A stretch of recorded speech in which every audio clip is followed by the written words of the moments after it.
I swear some betrayals don't start with shouting, sometimes they begin with the quiet scrape of a dinner knife, and the realization that the people who raised you have already decided what your bank account owes them. That was the night everything in my family snapped apart. The night they tried to ambush me over roast beef and false assumptions. Beginning, the setup mom's golden-themed dinner party was supposed to be special.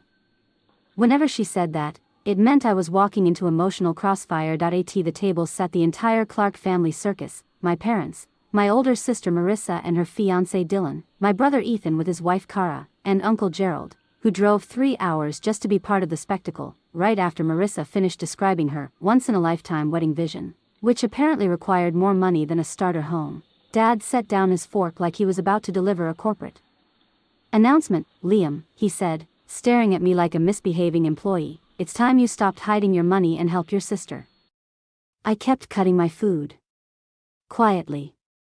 Calmly, because I'd been through versions of this intervention before. To them, I was always Liam, the boring tech introvert, the one without flashy vacations or social media flexing. Which, in their minds, meant I must be hoarding cash like a dragon. The DMAND mom leaned forward with that soft, sugar-coated voice she used right before dropping a bomb. "Sweetheart, Marissa needs $80,000 by Friday, or she'll lose her venue." $80,000. Dylan slid a folded sheet of paper across the table like he was presenting evidence in court. "We calculated your savings," he said proudly, "based on your salary and lifestyle." I glanced at their math, salary assumptions, rent estimates, expenses. They believed I'd saved about $95,000 over 8 years. They were only off by roughly $47 million. But of course, they thought I was just a small-time IT guy. They never asked what I actually did. They never cared. "The pressure builds." "Liam," Mom sighed, "you live so cheaply. You must have so much saved." Ethan chimed in. "I emptied my savings when Cara and I got married. That's what family does." Uncle Gerald added, "Money sitting in a bank account is wasted. At least Marissa is investing in happiness." The way they spoke about my finances, like they were entitled to them, burned a hole straight through my patience. My phone buzzed. A secure message popped up. "Singapore board meeting confirmed. Treasury review scheduled for Thursday. Your dinner guest will arrive at 8:45. I checked the time. 8:31. Perfect.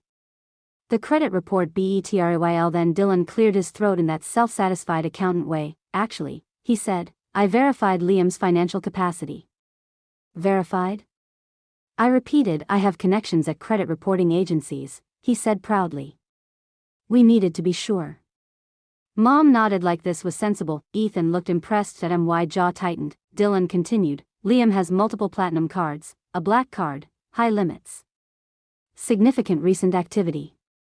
He can easily get the 8. You ran my credit report?" I interrupted. "It's not a big deal," Mom said. "We just needed information." "Not a big deal. A federal crime, but not a big deal." I exhaled slowly. "Those cards," I said, "are all maxed out." Gasps around the table. Mom clutched her pearls. "Maxed out?" "Liam, how irresponsible." "It's not debt," I said. "It's operational expense." "For what?" Dad snapped. That's when the doorbell rang. Right on time. The arrival.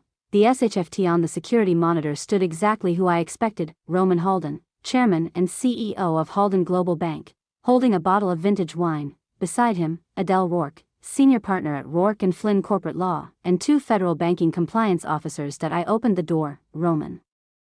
"Adele." "Director Cho." "Agent Martinez." "Thank you for coming."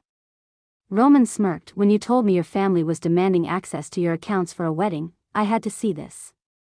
Adele lifted a briefcase. "I brought the Swiss, Cayman, and Singapore reports you requested."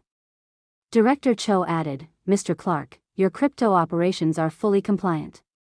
"Please," I said, "come meet my family." The reveal. Full impact moment. We walked back into the dining room where my family was mid-panic about my $3 million of credit card debt. I cleared my throat. "Everyone," I said, "these are my colleagues." Roman stepped forward like he owned the room. "It's an honor to meet the family of one of our most valuable ultra-high net worth clients." Silence. You could have heard a napkin fall. Adele placed thick documents on the table. here are the reconciliations for Liam's offshore accounts and international holdings. Ethan blinked. Offshore, what? Director Cho added, Mr. Clark's cryptocurrency mining consortium operates across 12 countries and generates significant regulated revenue. Roman smiled. Liam's company, Clark Digital Systems, is one of the largest crypto mining operations in North America.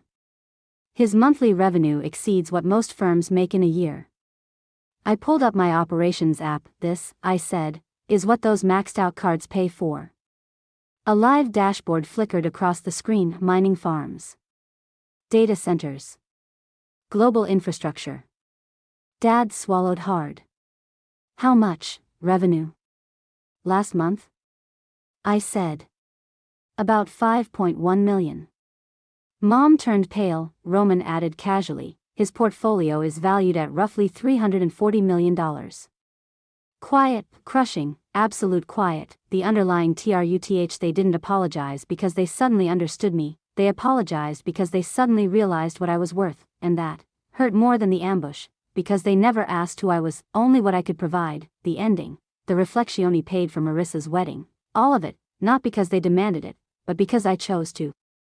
The wedding cost me less than 2 days of revenue, and after that, the requests never stopped. Ethan wanted business capital, Mom wanted mortgage help, Dad wanted investment advice that I helped where it made sense.